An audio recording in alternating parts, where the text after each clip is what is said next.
ನಮಸ್ಕಾರ ಸ್ನೇಹಿತರೆ.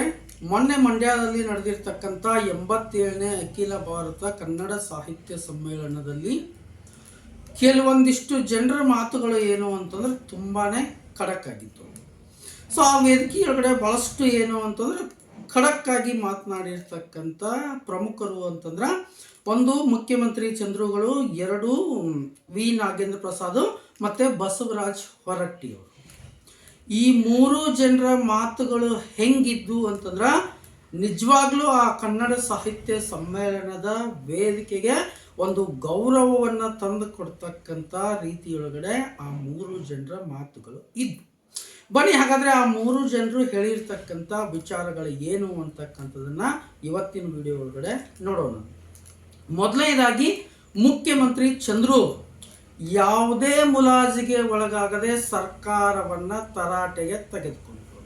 ಇವತ್ತು ಸರ್ಕಾರ ಕನ್ನಡವನ್ನು ಯಾವ ರೀತಿ ನಿರ್ಲಕ್ಷ್ಯ ಮಾಡ್ತಾ ಇದೆ, ಅದೇನು ಇವತ್ತು ಕನ್ನಡ ಉದ್ಧಾರ ಮಾಡ್ತಾ ಇದ್ದೀವಿ ಅಂದ್ಕೊಂಡ್ಬಿಟ್ಟು ಕನ್ನಡದ ಕುರಿತಾಗಿ ಯಾವ ರೀತಿ ನಿರ್ಲಕ್ಷ್ಯವನ್ನು ತಾಳಿದೆ ಅಂತಕ್ಕಂಥ ವಿಚಾರವನ್ನು ಮುಖ್ಯಮಂತ್ರಿ ಚಂದ್ರು ಅವರು ಭಾಳಷ್ಟು ಎಳೆಯಾಗಿ ಬಿಚ್ಚಿಟ್ರು.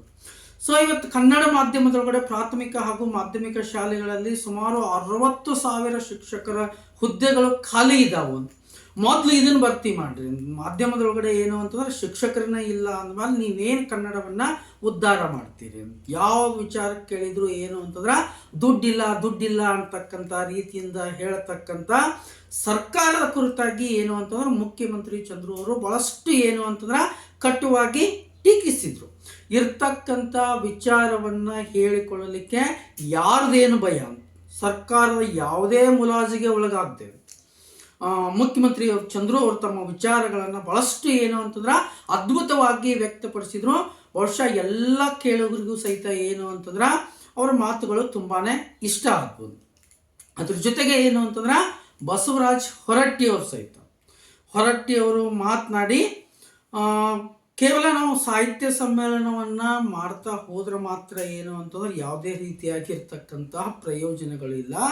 ಈ ಸಾಹಿತ್ಯ ಸಮ್ಮೇಳನದಲ್ಲಿ ನಾವು ಕೈಗೊಂಡಿರ್ತಕ್ಕಂಥ ನಿರ್ಣಯಗಳು ಮುಂದಿನ ಸಲ ಎಷ್ಟು ಪ್ರಮಾಣದೊಳಗಡೆ ಅನುಷ್ಠಾನಕ್ಕೆ ಬರ್ತಾವು ಅನ್ನೋದ್ರ ಕುರಿತಾಗಿ ಏನು ಅಂತಂದ್ರೆ ತಮ್ಮ ವಿಚಾರಗಳನ್ನು ಅವರು ಏನು ಮಾಡಿದ್ರು ಅಂತಂದ್ರೆ ವ್ಯಕ್ತಪಡಿಸಿದ್ರು.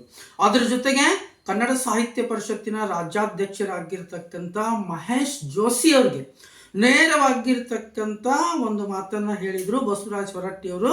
ಏನು ಅಂತಂದ್ರೆ ಈ ಮಂಡ್ಯದಲ್ಲಿ ನಡೆದಿರ್ತಕ್ಕಂಥ ಕನ್ನಡ ಸಾಹಿತ್ಯ ಸಮ್ಮೇಳನದಲ್ಲಿ ತೆಗೆದುಕೊಂಡಿರ್ತಕ್ಕಂಥ ನಿರ್ಣಯಗಳು ಮುಂದೆ ಬಳ್ಳಾರಿಯೊಳಗಡೆ ನಡೀತಕ್ಕಂಥ ಸಾಹಿತ್ಯ ಸಮ್ಮೇಳನದಲ್ಲಿ ಇಲ್ಲಿ ತೆಗೆದುಕೊಂಡಿರ್ತಕ್ಕಂಥ ನಿರ್ಣಯಗಳು ಎಷ್ಟು ಅನುಷ್ಠಾನಕ್ಕೆ ಬಂದಿದ್ದಾವು ಅಂತಕ್ಕಂಥ ವಿಚಾರವನ್ನು ಖಂಡಿತವಾಗ್ಲೂ ಜೋಶಿಯವರೇ ನೀವು ಮುಂದಿನ ಸಲ ಬಳ್ಳಾರಿ ಒಳಗಡೆ ಹೇಳಲೇಬೇಕು.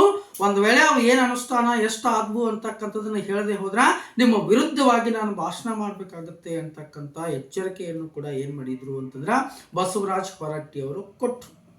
ಅದ್ರ ಜೊತೆಗೆ ಚಲನಚಿತ್ರ ನಿರ್ದೇಶಕರಾಗಿರ್ತಕ್ಕಂಥ ಸಂಗೀತ ನಿರ್ದೇಶಕರಾಗಿರ್ತಕ್ಕಂಥ ವಿ ನಾಗೇಂದ್ರ ಪ್ರಸಾದ್ ಅವರು ಮಾತನಾಡಿ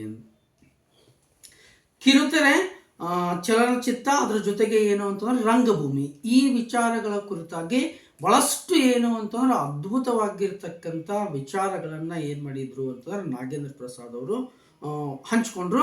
ಅದ್ರ ಜೊತೆಗೆ ಮಂಡ್ಯ ಜಿಲ್ಲೆಯ ಕೊಡುಗೆ ಆ ರಂಗಭೂಮಿಗೆ, ಚಲನಚಿತ್ರಕ್ಕೆ ಮತ್ತು ಕಿರುತೆರೆಗೆ ಏನು ಕೊಡುಗೆಯನ್ನು ನೀಡಿದೆ ಅಂತಕ್ಕಂಥ ವಿಚಾರಗಳನ್ನು ಭಾಳಷ್ಟು ಏನು ಅಂತಂದ್ರೆ ಒಳ್ಳೆಯ ರೀತಿಯಿಂದ ನಾಗೇಂದ್ರ ಪ್ರಸಾದ್ ಅವರು ಕೂಡ ಹಂಚ್ಕೊಂಡ್ರು.